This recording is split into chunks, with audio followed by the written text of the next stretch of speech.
and you have founded Horse and Bow. What exactly is your title, and what exactly is Horse and Bow? Well, so I got certified in equine assisted learning as a facilitator, and that is kind of an offshoot of equine therapy. So a lot of people are more familiar with the idea of equine therapy.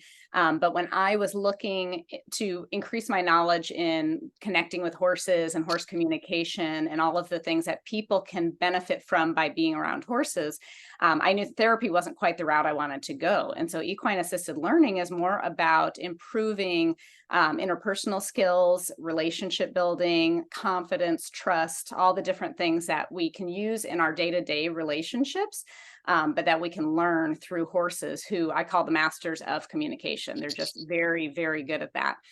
So Horse and Bow was founded out of the desire to share that with more people as we realized how powerful it was in our own lives to have horses in our yard. Now, you're based right outside Austin, which is a booming business town right Yes. now. What can a group expect when they come down to Horse and Bow for one of your training sessions? Well, so we have a lot of different groups come out. My favorite is the business groups because they're business teams that are maybe struggling with ineffective communication or a lack of trust in their relationships or maybe low morale. And typically the team leader is looking to increase performance, improve productivity from the team.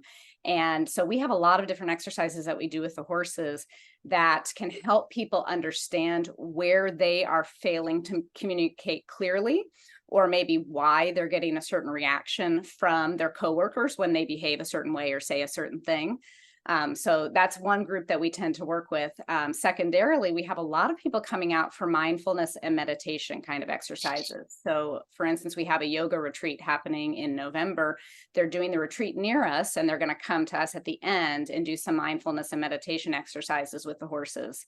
Horses have a really special gift of living in this high state of coherence where they're kind of in balance and calm and peaceful. And we can physiologically feel those effects in our own body when we're around them. So doing activities like meditating or other kind of mindfulness practices can be incredibly powerful around horses. Well, and the other way around with team building. Horses can sense a lot about humans that humans sometimes don't even sense about themselves.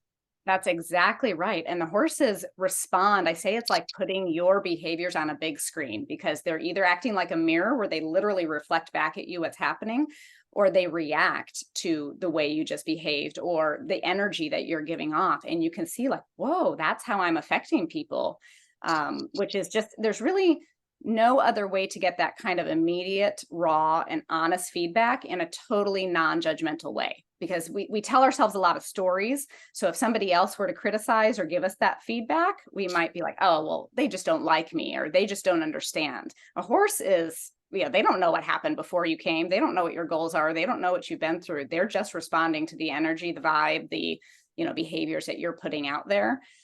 So it's really powerful for people to experience and then say, maybe I do need to look at this. And is there a way that I can change my behavior ultimately to get a better result? If what you're doing is working for you and you have, no issues in your life, then you don't need this. But Mhm. people that are, maybe struggling to connect or communicate can really learn a lot from a couple hours with a horse.